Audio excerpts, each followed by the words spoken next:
Kita lanjut bahas spoiler The Great Ruler Season 2 episode 98. Oke lah, gak usah banyak meng kita langsung masuk aja ke pembahasan.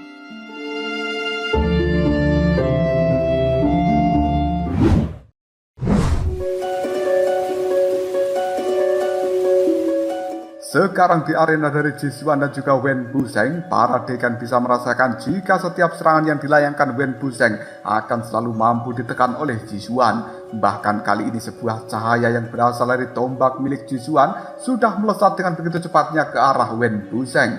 Melihat adegan seperti itu, para siswa mulai merasakan jika kemungkinan Wen Busheng tidak akan punya kesempatan untuk menghindar. Namun di sisi lain, Wen Busheng ketika melihat serangan dari Jisuan terhadapnya, mulai mengeluarkan energi putih yang cukup kental demi memberikan sebuah perlawanan. Tidak beberapa lama, tangan dari Wen Busheng mulai beradu dengan energi tombak milik Jisuan itu. Gelombang kejut mulai datang, begitu dua serangan ini pun meledak. Namun gelombang ini mulai mendorong Wen Busheng dengan begitu kuat sampai dia mundur cukup jauh.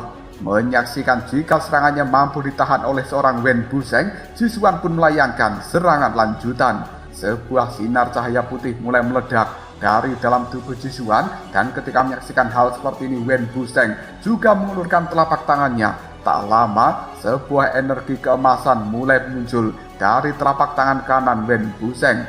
Semua orang pun merasa tidak percaya karena pemuda itu berhasil mentransplantasikan tulang dari tangan makhluk agung. Sementara di sisi lain, Liu Qingyun masih terus menyempurnakan serangan yang akan dia layangkan pada Mu Chen.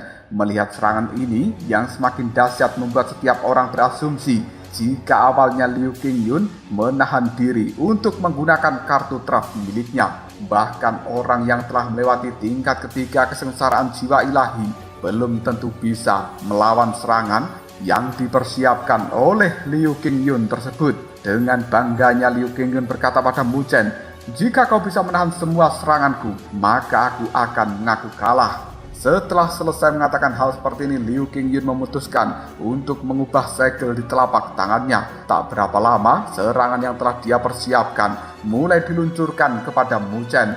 Namun sebelum serangan itu berhasil mengenai tubuh dari Mu Chen, sebuah pagoda agung keemasan mulai muncul dengan energi hitam emas dan juga bercampur sedikit warna putih yang begitu kuat.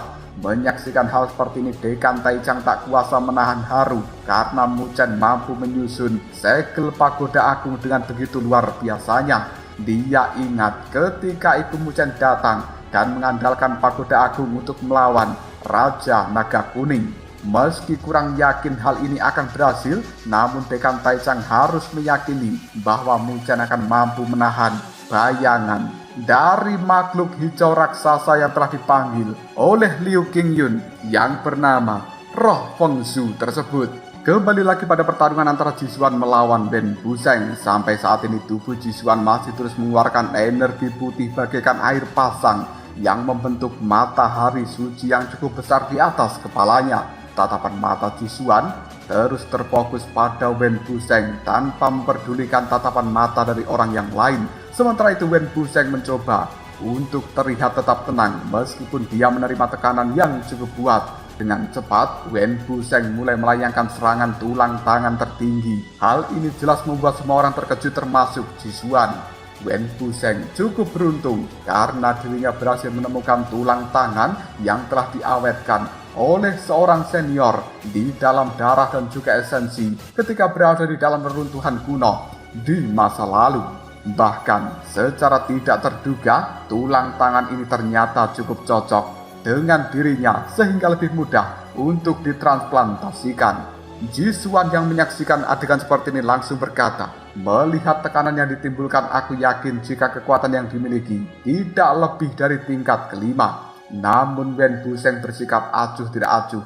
Siapa juga yang tahu kemampuan seseorang sebelum dicoba. Melihat tidak adanya respon dari seorang Wen Busheng membuat Jisuan segera melayangkan serangan yang telah dia bentuk untuk mengakhiri pertarungan ini. Dia membuka seni ilahi matahari agung dan kemudian matahari yang cukup besar di atas kepalanya kini telah langsung mengarah pada Wen Busheng. Hal itu benar-benar membentuk sebuah tekanan yang luar biasa. Sinar cahaya keemasan juga dipancarkan dari dalam tangan Wen Busheng saat ini untuk melawan matahari raksasa tersebut. Telapak tangan emas dari Wen Busheng juga melesat maju dan tak lama kemudian bertabrakan dengan matahari milik Jisuan. Akhirnya dengar suara ledakan yang cukup dahsyat pun terdengar dari tabrakan itu dan membuat setiap orang mulai mengarahkan pandangan ke tempat dari ledakan untuk melihat hasil akhirnya siapa yang menang antara Jisuan dan juga Wen Busheng. Tabrakan yang terjadi mulai terlihat begitu mengerikan karena mengikis satu sama lain. Ketika Wen Busheng menyaksikan hal seperti ini, dia pun mulai mengepalkan tinjunya. Dan kali ini bisa dilihat bahwa raut wajah dari Wen Busheng jauh lebih pucat daripada sebelumnya. Tak berapa lama kemudian cahaya kemasan dari telapak tangan Wen Busheng jauh lebih kuat dan dia mengepal tinjunya dengan cukup erat. Perubahan kekuatan inilah yang membuat matahari milik Jisuan mengalami sebuah retakan hingga akhirnya diar hancur berkeping-keping.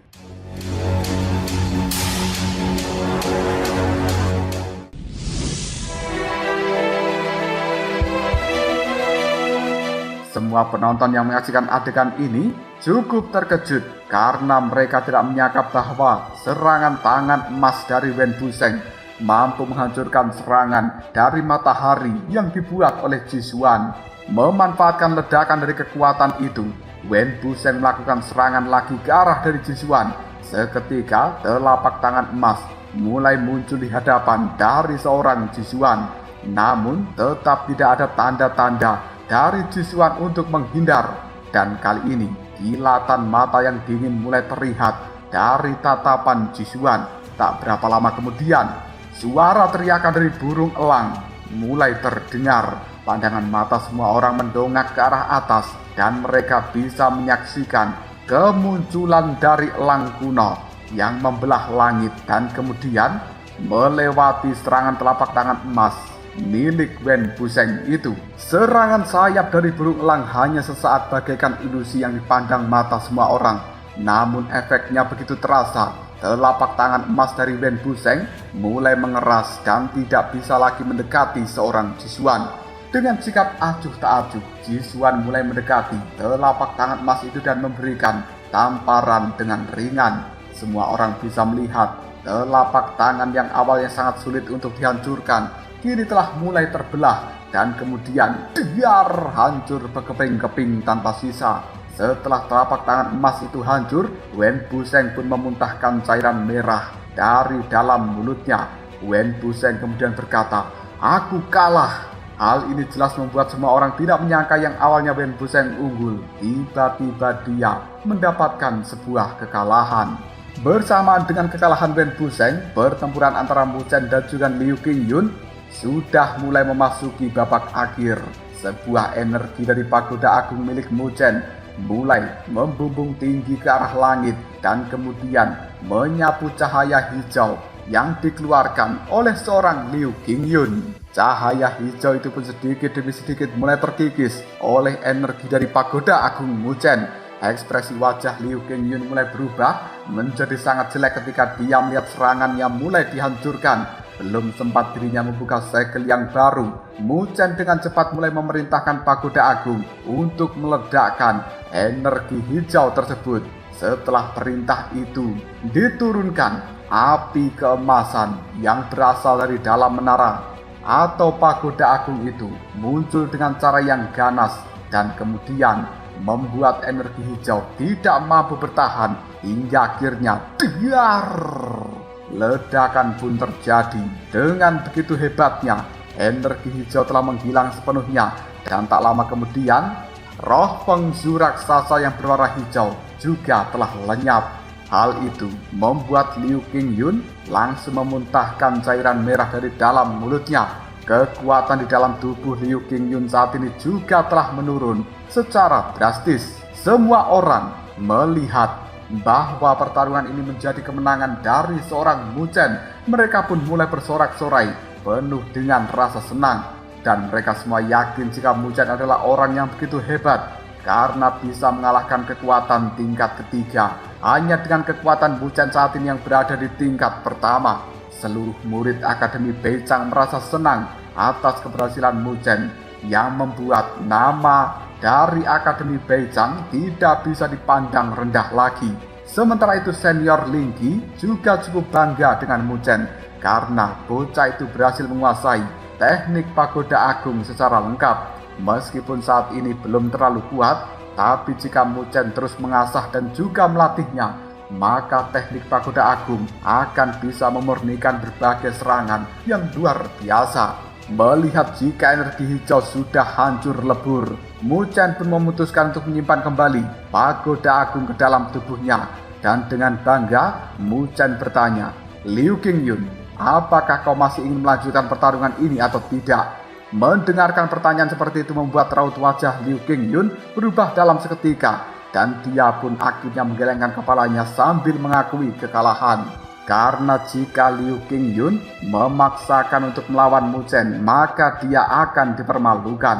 Liu Qingyun segera berdiri dan berkata kembali, "Muzhen, meski kau menang dariku, namun jangan terlalu senang, karena lawanmu yang sebenarnya adalah Zhishuan." Mendengarkan hal seperti ini, Muzhen tidak takut dan dia cukup yakin apabila melawan Zhishuan pasti akan bisa menang dari bocah itu. Kelima dekan Akademi Besar mulai menunjukkan ekspresi yang berbeda. Dekan Taicang jelas merasa senang dengan keberhasilan seorang Muzhen yang telah membuat Akademi Beicang mampu melaju ke posisi atau babak 4 besar. Dekan Tiansong dari Akademi Spiritual King Tian mengucapkan selamat kepada Dekan Taicang. Meskipun Liu Qingyun kalah, tapi kehebatan Muzhen memang perlu diapresiasi. Sampai saat ini para dekan sudah memutuskan tim Muzhen, tim Zhishuan, tim Wen Qingshuan dipastikan akan masuk ke babak 4 besar. Sementara itu Muzhen segera menemui teman-temannya dan mengucapkan terima kasih banyak karena telah bekerja keras bersama dengan dirinya selama ini.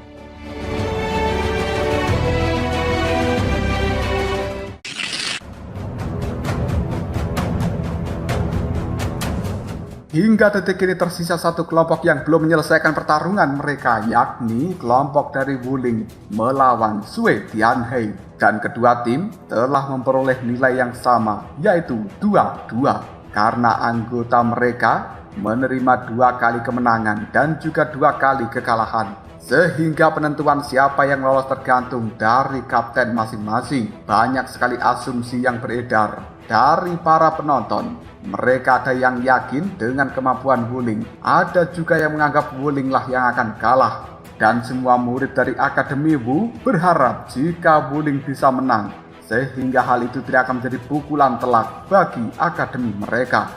Kembali ke arena pertandingan, fluktuasi energi yang berwarna merah dan juga kuning masih memadati arena pertarungan hingga tidak memperlihatkan kedua sosok yang sedang bertarung itu.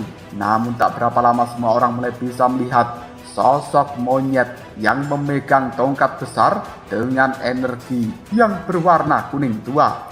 Melihat hal ini, Muzhen tahu jika itu adalah kera dewa perang yang berada di peringkat 15 dari tingkatan bumi. Melihat hal ini, Luoli tidak menyangka jika Wuling akan mampu memurnikan esensi dari binatang itu. Dan Muzhen yakin jika hal ini terjadi pasti atas bantuan dari Akademi Wu.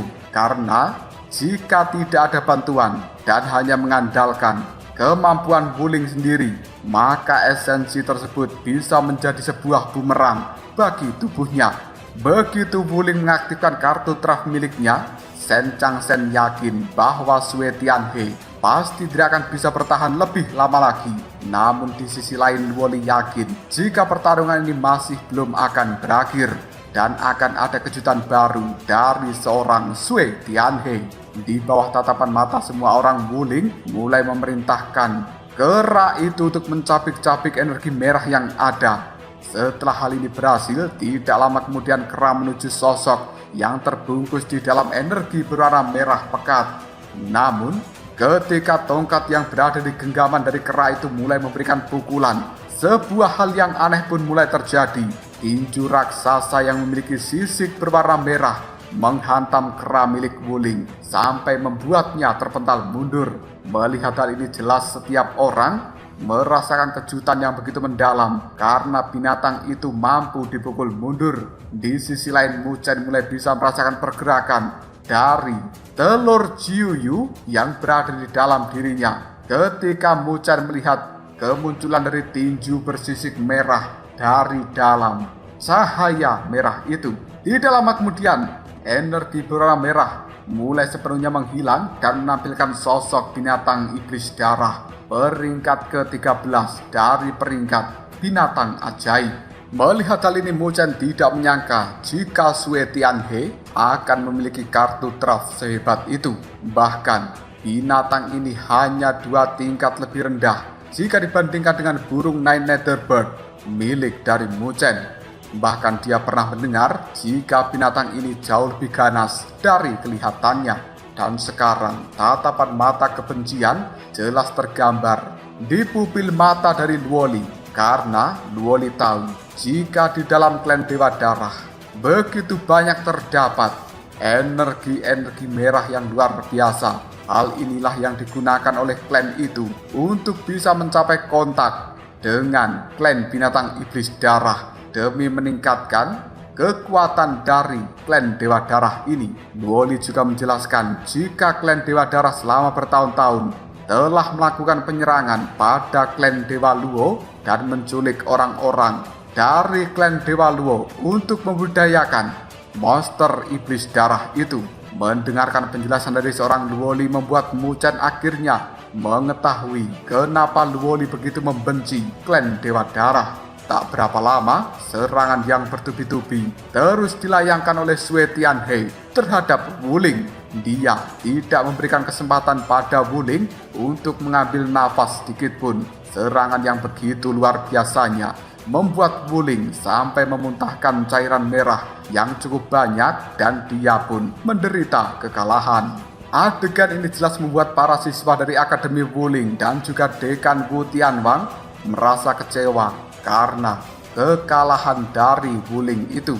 Mereka tidak menyangka jika pemuda dari klan Dewa Darah akan memiliki kartu draft sebagus itu. Melihat semua ini, 4 dekan yang lainnya tidak bisa berbuat apa-apa, apalagi sampai mendiskualifikasi Sue Tianhe dari kompetisi. Karena jika hal itu terjadi, mereka yakin penatua dari klan Dewa Darah tidak akan terima.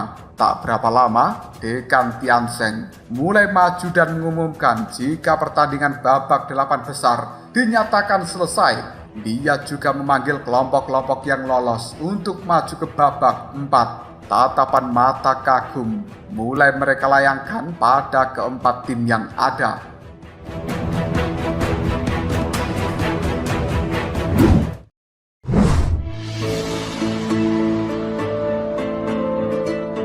Saat ini Muchen mulai meyakinkan rekan-rekannya untuk melakukan yang terbaik di dalam pertarungan berikutnya. Mendengarkan ucapan Muchen membuat Shen Changsheng berkata, "Aku yakin kita akan menang. Apalagi kau dan juga Luoli adalah orang yang bisa diandalkan."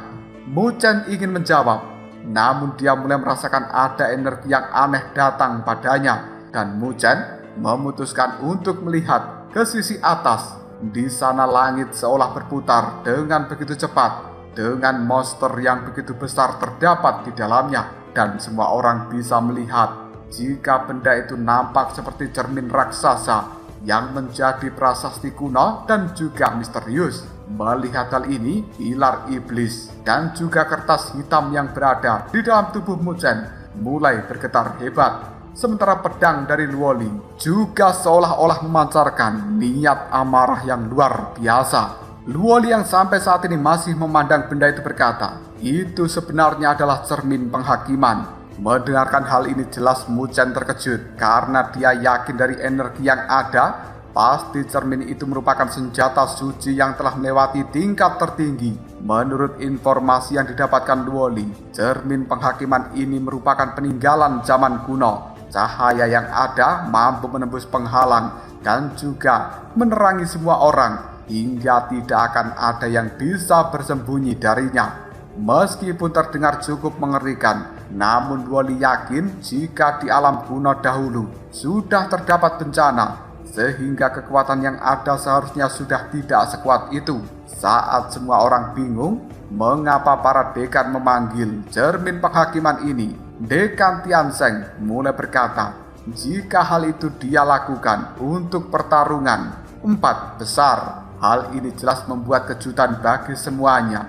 karena kekuatan yang ada di dalamnya sangatlah luar biasa. Mengabaikan rasa keterkejutan yang ada di dalam hati semua murid, Dekan Tiansheng melanjutkan kata-katanya, jika di semifinal nanti setiap tim akan memasuki cermin penghakiman, tujuannya hanya satu, yakni keluar. Namun kalian harus keluar dengan anggota yang lengkap, atau timnya akan dianggap gagal serta didiskualifikasi. Mendengarkan hal seperti ini, Mu Chen berpikir jika ujian pada cermin penghakiman akan beresiko memusnahkan berbagai kelompok. Meskipun nyawa mereka akan dijamin oleh kelima dekan, namun jika salah satu gagal dari kelompok tersebut, maka mereka juga dianggap gagal keseluruhan dan kehilangan kualifikasi untuk maju ke babak selanjutnya.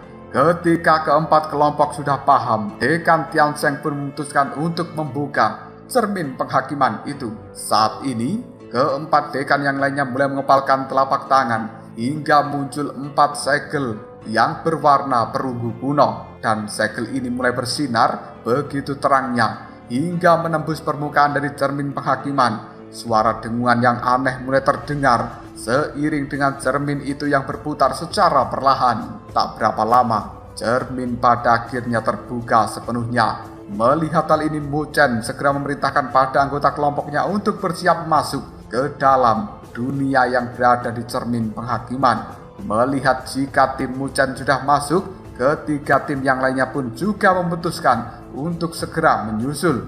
Setelah keempat tim masuk ke dalam dunia cermin penghakiman, sebuah layar besar ini muncul di atas cermin itu dan memperlihatkan keempat tim yang akan berjuang di dalamnya. Saat mereka masuk ke dalam dunia cermin, sebuah cahaya putih yang cukup menyilaukan begitu memenuhi pandangan mata dari Mu Chen serta anggota yang lainnya. Ketika sinar cahaya itu semakin meredup, Mu Chen dan juga yang lain memutuskan untuk melihat tempat sekitar dengan penuh kewaspadaan. Saat ini mereka seolah berada di dalam lautan yang begitu kacau dengan ujung yang tidak terlihat. Di luar tim Mu Chen terdapat sebuah perisai dengan cahaya yang redup, dan perisai inilah yang memisahkan antara kelompoknya dengan lautan yang begitu kacau itu. Meskipun mereka dilindungi oleh sebuah perisai energi, namun perasaan tertekan tetap muncul di dalam hati masing-masing dengan begitu kuatnya. Melihat ke arah depan, Mu Chen yakin jika lautan yang ada di depan mereka saat ini pasti berada dan terbentuk dari energi spiritual yang memadat. Mendengarkan jika lautan itu mengandung energi spiritual, Shen Changsen, Li Xuantong, Su Xuan merasa begitu ngeri karena tekanan yang ada. Setelah beberapa saat, perisai pelindung yang menutupi seluruh tubuh mereka pun mulai hancur. Hingga saat ini mereka berdiri tepat di atas lautan energi spiritual tersebut. Tubuh Mu Chen dan juga yang lainnya seakan-akan ditarik untuk masuk ke dalam lautan energi spiritual. Menyadari hal seperti ini, Mu Chen memutuskan mengaktifkan tubuh fisik Dewa Petir. Namun siapa sangka jika energi yang ada jauh lebih besar hingga terus-menerus menarik dia dan juga kelompoknya. Di sisi lain, Shen Changsen, Li Xuantong dan juga Su Xuan serta Luo Li juga mengaktifkan energi di dalam tubuh masing-masing. Namun mereka juga tertarik lebih dalam lagi jika dibandingkan dengan Mu Chen. Menyaksikan adegan seperti itu, mereka tidak bisa terus tinggal diam. Hal ini membuat Mu Chen memutuskan untuk memerintahkan anggotanya mulai melakukan penyerangan. Namun serangan yang terus dilayangkan seakan-akan percuma karena lautan ini semacam rawa yang menjebak mereka. Melihat ke arah lain, Mu Chen juga bisa tahu jika terdapat 15 cahaya lain yang juga mencoba untuk melepaskan diri dari jebakan lautan energi spiritual. Saat ini Mu Chen dan juga yang lainnya mulai maju melewati lautan itu, namun hal itu sungguh menguras energi karena lautan begitu sulit untuk dilalui. Dan sekarang barisan yang paling depan adalah Mu Chen serta Luo Li, sementara di belakangnya ada Shen Changsen dan juga Li Xuantong serta Su Xuan. Muchen bisa melihat jika wajah dari Susuan sudah mulai memerah. Dia yakin hal ini jika terus dipaksakan, maka gadis cantik itu akan kehabisan tenaganya. Muchen pun mencoba untuk menawarkan bantuan kepada Susuan. Namun gadis cantik itu malah berkata, "Kalian lanjutkan saja perjalanan ini. Tidak harus menunggu diriku di dalam lautan spiritual. Lagi pula ujian kali ini tidak mengharuskan semua anggota melewati lautan ini. Ketika satu tim berhasil mencapai akhir, maka akan bisa dianggap berhasil."